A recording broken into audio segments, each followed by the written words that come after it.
जय हिंद दोस्तों।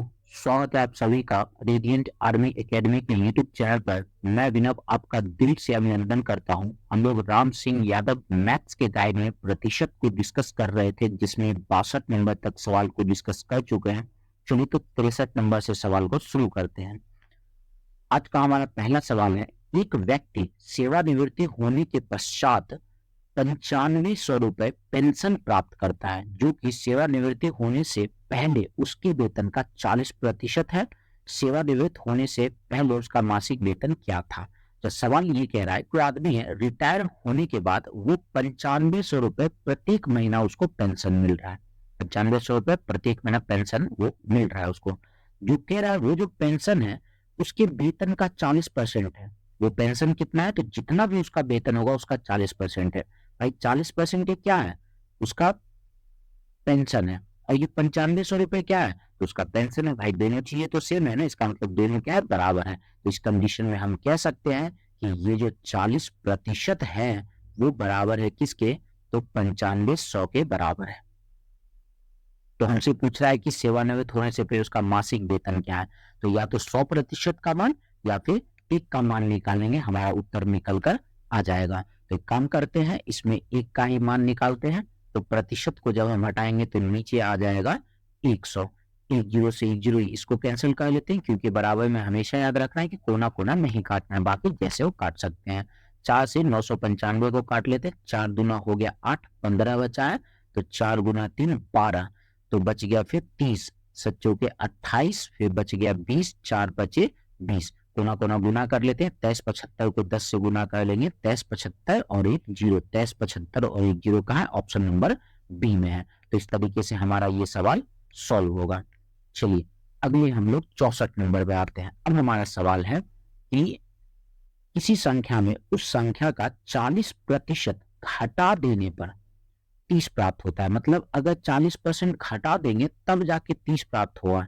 अगर ऐसा कहता 40% ये भी घटा और 30 भी घट रहा होता तो इस कंडीशन में कहते कि 40% बराबर है 30 के। लेकिन क्या हुआ इस क्वेश्चन में? 40% घटा तब कितना हो गया? 30 हो गया। तो हर एक चीज अपने आप में 100% होता है। 40% घट गया तो कितना हुआ? तो हो गया वो 60%। 40% जैसे ही घट गया तो हो गया 60%, और घटने के बाद कितना होगा? 30। तो अब ये बराबर है किसके? तो 60% बराबर है 30 के।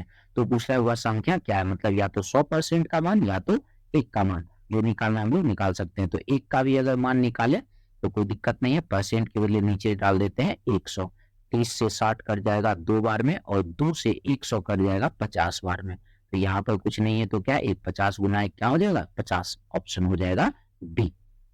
चलिए अगले सवाल पर आते हैं। अब सवाल है, किसी संख्या में से 15 घटाने पर 80% शेष रहता है। ये बोला है कि अगर 15 घटा दें तो 80% शेष रह जाता है। मतलब 80% बच जाता है। 15 घटाए तब 80% बच गया। हम ये कह रहे हैं अगर 15 घटाए 80% बच गया तो हम घटाए कितना? 80% बच रहा है तो कितना घटाए होंगे? तो आप कहोगे 20% घटाए होंगे। मतलब 20% यहाँ क्या हो रहा है? तो घट रहा है। और घट कितना है? 15। इसका मतलब ये हुआ कि ये 20% बराबर है किसके? तो 15 के। हमसे पूछा 40% का मान क्या होगा? 20% को 40% बनाना है तो क्या करेंगे? 2 से गुना कर दें। अगर इधर 2 से गुना करना पड़ा है तो दूसरी तरफ भी क्या हो जाएगा? 2 से गुना करना पड़ जाएगा। अब तो ये 40% बन गया। इधर क्या हो जाएगा? 15 दूना 30। ऑप्शन नंबर सी हो जाएगा। यहाँ भी एक का मान निकाल सकते थे या 100%। 100% की तो जरूरत ही नहीं था। हमें यहाँ 40% का मान पूछा था तो 100 का जरूरत था ही नहीं, डायरेक्ट हम लोग 40% निकाल लिए। चलिए नेक्स्ट, अब हमारा सवाल है, एक टोकरी में रखे आमों में से 20% खराब है। ठीक है, 20% खराब है। यदि इस टोकरी में खराब आमों की संख्या 35 है। अच्छा, प्रतिशत भी जो दिया है वो भी खराब का है और ये संख्या भी खराब का है। इसका मतलब दोनों तो बराबर है। तो हम इस कंडीशन में कह सकते हैं कि 20% बराबर है किसके? तो 35 के। तो हमसे पूछा कुल आम मतलब 100%। एक काम करते हैं, 20 को 100 बनाने के लिए क्या करना पड़ेगा? 5 से गुना करना पड़ेगा। 100% बन गया। अगर इधर 5 से गुना किए तो दूसरी तरफ भी हमें 5 से गुना करना पड़ेगा। तो 35 गुना 5 क्या हो जाएगा? 175। ऑप्शन नंबर बी हो जाएगा। इस तरीके से हमारा ये भी आसानी से सवाल सॉल्व हो जाएगा। नेक्स्ट, अब हमारा सवाल है, चीनी का मूल्य 25% बढ़ गया, तो बताओ कितने प्रतिशत चीनी की खपत में कमी की जाए ताकि खर्च ना बढ़े। ये पहले भी हम लोग ये सवाल 2 सवाल पहले कर रखे हैं, तो सेम उसी तरीके से इसको भी बना लेते हैं, क्योंकि इस तरीके से हमारा काम आसान होता है। चीनी के दाम में क्या हुआ, तो चीनी के दाम में 25% बढ़ गया है। क्या चीनी का दाम जैसे ही बढ़ गया, खपत अगर हम कम कर दे तो खर्च पे कोई प्रभाव नहीं पड़ेगा। तो ये हमसे पूछ रहा है कि कितने % खपत कम कर दे खर्च नहीं बढ़ेगा। इस सवाल को बनाने के लिए क्या करना है, 25% का वृद्धि हुआ है ना, 25% का फ्रैक्शन वैल्यू क्या होता है, तो हम जानते हैं 25% का फ्रैक्शन वैल्यू होता है 25/100 मतलब 1/4। तो 25% का क्या हुआ है, तो हम कहेंगे बढ़ गया मतलब वृद्धि हुआ है, तो प्लस का साइन लगा देते हैं।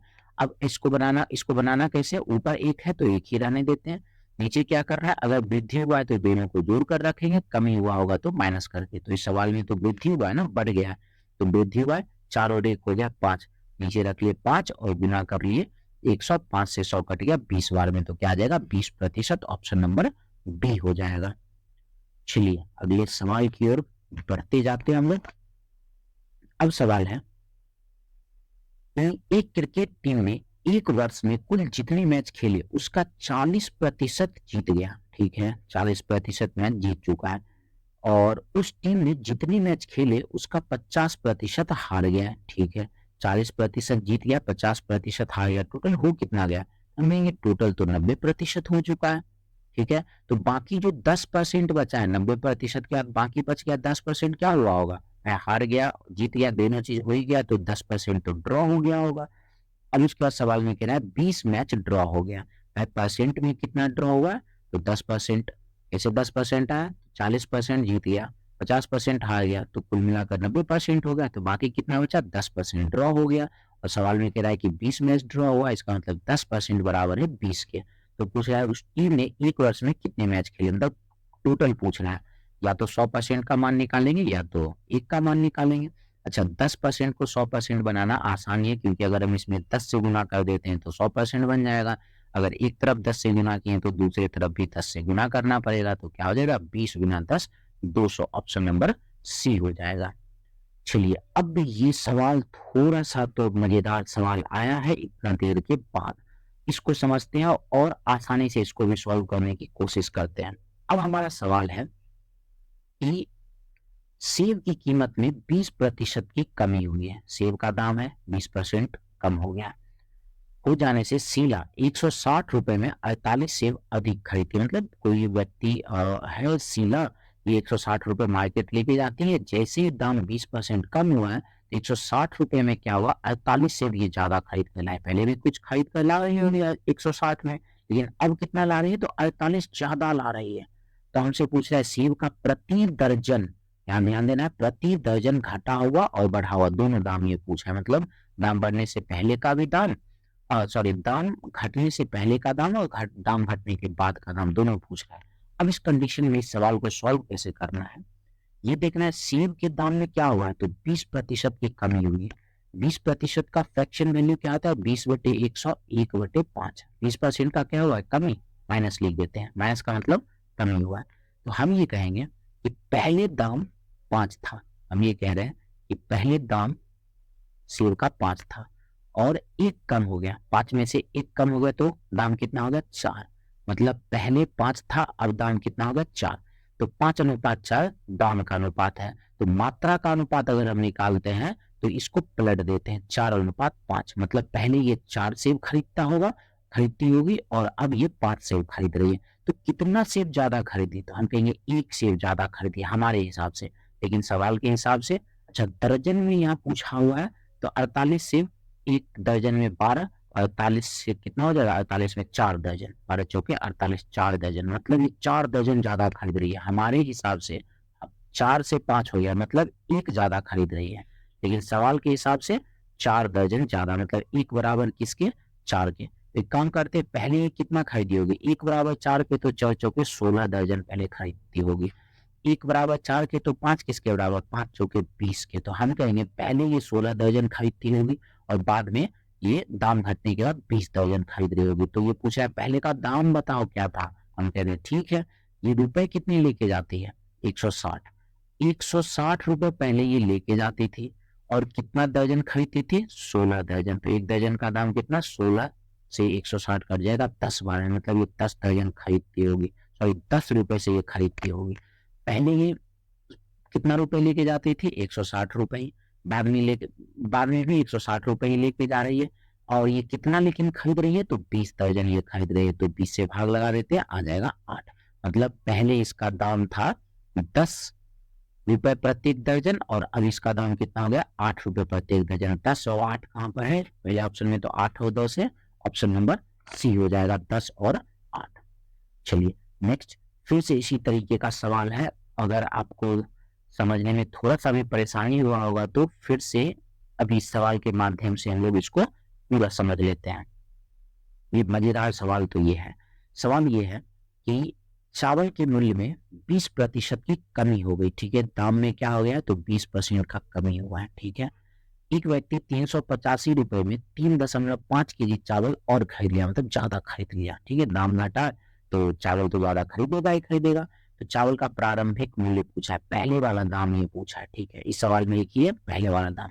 तो कम सेम टू सेम मूल्य करना है। चावल के मूल्य में क्या हुआ है? तो 20% की कमी। 20% का मतलब क्या होता है? फ्रैक्शन वैल्यू 20 20/100, 20 से 100 कट जाएगा 5 बार में, 1/5। तो 1/5 का क्या हुआ है? तो 1/5 का कमी हुआ है। हम कहेंगे पहले दाम कितना था? तो आप कहोगे नीचे में 5 है ना, तो हम कहेंगे पहले दाम था 5। अब एक कम हो गया, कमी हो रहा था, एक कम हो गया, 5 था, एक कम हो गया, कितना हो गया? 4। मतलब पहले चावल का मूल्य 5 था, अब कितना हो गया? 4। तो मात्रा का अनुपात, क्वांटिटी का अनुपात निकालेंगे तो इसको पलट देंगे। मतलब पहले ये 4 केजी खरीदता होगा और बाद में ये 5 केजी खरीद रहा है। तो यहाँ से कितना ज्यादा खरीदा? तो आप कहोगे एक ज्यादा खरीद रहा है। लेकिन सवाल से कितना ज्यादा खरीद रहा है? तो हम कहेंगे ये खरीद रहा है 3.5 केजी ज्यादा खरीद रहा है, ठीक है। अब जो पूछेगा उसी का वैल्यू, प्रारंभिक मूल्य पहले वाला, पहले ये कितना खरीदती थी? खरीदता था 4। 1 बराबर 3.5 के, तो 4 किसके बराबर हो जाएगा? 4 × 12 तो 14, 14 के, मतलब ये पहले 14 केजी चावल ये खरीदता होगा, ठीक है। तो ये पूछ रहा है कि उसका दाम बताओ ना, 14 केजी तो खरीद रहा है, प्रत्येक केजी का दाम बताओ। तो हम कहेंगे ठीक है, पहले रुपए कितने लेके जाता था? तो हम कहेंगे ये रुपए लेके जाता था 385। और कितने केजी खरीदा? तो 14 केजी। तो 14 से भाग लगा देते हैं, प्रत्येक केजी का दाम मिलकर आ जाएगा। तो 7 से कैंसिल हो जाएगा 2 बार में, और 7 से 7 बचे हो गया 35, और बच गया फिर 7 बचे 35। 55/2, 55/2 का मतलब क्या हो जाता है? 55 में 2 से भाग लगाते, 27 दूना 24, 27.5। तो कहाँ है 27.5? ऑप्शन नंबर डी में है। इस तरीके से हमारा ये सवाल भी सॉल्व होता है। तो अब मेरे ख्याल से ये सवाल आपको समझ में आ गया होगा। अच्छा, फिर से यही सवाल आ गया। आप वीडियो को 1 मिनट पॉज करके, 2 मिनट पॉज करके इस क्वेश्चन को बनाने की कोशिश कर सकते हैं कि आपसे ये सवाल बन रहा है कि नहीं बन रहा है। चलिए हम इसको बनाते हैं। बनाने से पहले थोड़ा सा जगह बना लेते हैं। सवाल है कि नमक के मूल्य में 20% की कमी हो गई, ठीक है। तो ऊपर वाले दोनों सवाल में भी 20% का कमी था। तो 100 रुपए में 4 केजी की नमक और खरीद लिया, ठीक है। तो नमक का घटा हुआ दाम, घटा हुआ मूल्य का मतलब बाद वाला, ठीक है। प्रारंभिक पूछता तो पहले वाला, घटा हुआ या बढ़ा हुआ पूछेगा तो बाद वाला दाम, ठीक है। 20% का फ्रैक्शन वैल्यू कितना? तो आप कहोगे 1/5। वृद्धि हुआ या कमी हुआ 20% का? तो आप कहोगे कमी हुआ। और हम कहेंगे पहले दाम कितना? 5, और कम हो गया 1। तो अब दाम कितना हो गया? तो अब दाम हो गया 4। मतलब दाम का अनुपात 5:4। तो क्वांटिटी का अनुपात क्या हो जाएगा? पलट देंगे 4:5। मतलब पहले ये 4 केजी नमक खरीदता होगा, अब 5 केजी। तो कितना ज्यादा खरीदा? 1 ज्यादा खरीदा। और हमारे सवाल से कितना ज्यादा खरीदा? तो हमारे सवाल से 4 ज्यादा खरीदा। पूछा क्या? घटा हुआ, मतलब बाद वाला। तो हम लोग क्वांटिटी में बाद वाला ही निकालेंगे। तो बाद वाला क्वांटिटी कितना है? 5। 1 बराबर 4 के, तो 5 किसके बराबर हो जाएगा? 5 चौके 20 के। मतलब बाद में ये 20 केजी नमक ये खरीदता होगा। तो प्रत्येक केजी का पूछा है, तो भाई ये रुपए कितने लेके जाता था? 100, और लेकर गया 100। और ये कितना केजी नमक खरीद लिया? तो 20 केजी। तो प्रत्येक केजी का दाम कितना हो जाएगा? 20/25 5 रुपए प्रत्येक केजी से खरीद लेगा। ऑप्शन नंबर बी हो जाएगा इसका उत्तर। चलिए 72 नंबर पर आते हैं अब हम लोग। 72 नंबर सवाल है कि एक परीक्षा में 30% विद्यार्थी अंग्रेजी में, 20% हिंदी में, 10% दोनों में फेल हुआ है। ध्यान से देखना, ये फेल हुआ है। तो दोनों विषय में पास विद्यार्थियों का प्रतिशत पूछा है। ये ऊपर में जो तीनों प्रतिशत दिया है फेल का दिया और में पास का पूछ लिया, ठीक है। ये चालाक बन रहा है तो हम भी बनेंगे चालाक। अच्छा, इस ऐसे सवाल में ये याद रखना है जो सिंगल सिंगल वाले होते हैं उसको ऐड करना होता है, जो कॉमन होगा दोनों में तीनों में होगा उसको माइनस करना होता है। ये बात अपने दिमाग में अगर याद रखते हैं तो ये ऐसे सवाल आसानी से सॉल्व हो जाएंगे। तो सिंगल वाले कौन से 30% अंग्रेजी में, 20% हिंदी में, तो इस दोनों को जोड़ देंगे। 30 और 20 कितना होगा 50। जो कॉमन होगा जो दोनों वाला होगा उसको माइनस कर लेंगे। 30 और 20 हो गया 50, 50 में से 10 माइनस हो गया 40। तो 40% क्या हुआ है 40% फेल हुआ है, ठीक है। हम ये कह रहे हैं 40% अगर फेल हुआ तो पास कितने परसेंट हुआ है, तो 40% फेल तो 60% पास हुआ होगा। तो ऑप्शन नंबर डी हो गया। एकदम आसानी से हमारा सवाल सॉल्व हो गया। चलिए नेक्स्ट 73 नंबर सवाल है। इसी परीक्षा में 60% उम्मीदवार अंग्रेजी में, 70% गणित में उत्तीर्ण हुए, यहाँ देखना है उत्तीर्ण हुए पास हुए, ठीक है। 20% दोनों विषय में अनुत्तीर्ण हुए। अच्छा, ये 20 जो है वो फेल का दे दिया है। तो एक काम करते हैं ना, हम ये कह रहे जब ऊपर में दोनों पास वाला था तो ये बीच वाले को भी पास वाला ही बना देते हैं। अगर 20% फेल हुआ है तो पास कितने परसेंट हुआ होगा, हम देंगे 80%, ठीक है। दोनों विषय में 80% पास हुआ होगा। तो हम ये कह रहे हैं सिंगल वाले को जोड़ना है, कॉमन वाले को माइनस करना है। तो सिंगल वाला 60 और 70 130, 130 दोनों वाला कितना है तो 80, 130 में से 80 निकल जाएगा, कितना बच गया 50%। टोटल 50% पास हुआ है। कह रहे हैं 2500 उम्मीदवार दोनों विषय में उत्तीर्ण हुआ है। भाई सवाल से 50% पास हो, 50% का आधा आधा पास हुआ है तो 2500 है। तो टोटल कितना होगा, तो आधा में 2500 है तो पूरा में कितना हो जाएगा 5000 हो जाएगा। ऑप्शन नंबर डी हो जाएगा। चलिए नेक्स्ट फिर से इसी तरीके का सवाल है। एक परीक्षा में 80%, हमेशा यही याद रखना है सिंगल वाले को जोड़ना है और जो कॉमन वाला होगा उसको माइनस करना है, ठीक है। और तीनों में देख लेना, तीनों या तो पास होना चाहिए, तीनों या तो फेल होना चाहिए, तभी सवाल सही निकल कर आएगा। अब हमारा सवाल है एक परीक्षा में 80% विद्यार्थी अंग्रेजी में, ठीक है, 85% गणित में और 75% दोनों विषय में उत्तीर्ण हुए, तीनों पास का दे दिया है। लेकिन यहाँ पर अगर देखिए यदि दोनों विषय में 40 विद्यार्थी अनुत्तीर्ण हुए, ऊपर तीनों पास का दिया है लेकिन नीचे क्या दे दिया है फेल वाला, ठीक है। एक काम करते हैं तीनों को फेल में ही बदल लेते हैं। 80% अंग्रेजी में पास तो 20% फेल हुआ होगा, ठीक है। 85% गणित में पास तो 15% गणित में फेल हुआ होगा। 75% दोनों में पास हुआ है, इसका मतलब 25% क्या होगा दोनों में, 25% दोनों में फेल हुआ होगा। तो सिंगल वाले को जोड़ते हैं, कॉमन वाले को माइनस कर लेते हैं। 20 और 15 हो गया 35, 35 में से 25 माइनस हो गया 10, मतलब 10% जो है वो फेल हुआ है, ठीक है। और हमारे सवाल से 40 फेल हुआ है तो 10% बराबर हो गया 40 के। पूछा है तो 10% को 100% बना देते हैं। 10% को 100 बनाने के लिए 10 से गुना करेंगे, इधर 10 से गुना तो दूसरी तरफ भी 10 से गुना, 40 गुना 10 हो जाएगा 400। ऑप्शन नंबर बी हो जाएगा। चलिए नेक्स्ट हम लोग आज का 75 नंबर आखिरी नंबर सवाल, सॉरी आज का आखिरी सवाल हम लोग करते हैं। y का x% बराबर वॉट का y%। भाई तो इसमें वॉट का मान बताना है तो एकदम अभी तुरंत बता कर दे देते हैं। इसको करेंगे ये कि दोनों तरफ प्रतिशत है तो भैया ये प्रतिशत गया, दोनों तरफ y है तो y भी गया, बचा क्या तो बच गया x, तो उत्तर भी हो जाएगा x। क्या ये सवाल था, तो दूसरा सवाल था और ये हमारा सवाल सॉल्व होता है।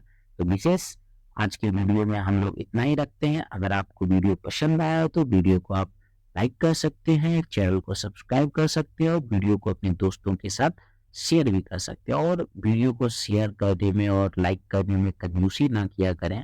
अगर आप हमारे चैनल पे विजिट करते हैं और आपको वीडियो अच्छा लगता है तो आप चैनल को सब्सक्राइब भी कर ले, इससे हमें भी खुशी होगी और आपको भी खुशी होगी, नहीं होगी जरूर होगी। चलिए तो मिलते हैं नेक्स्ट वीडियो में, धन्यवाद।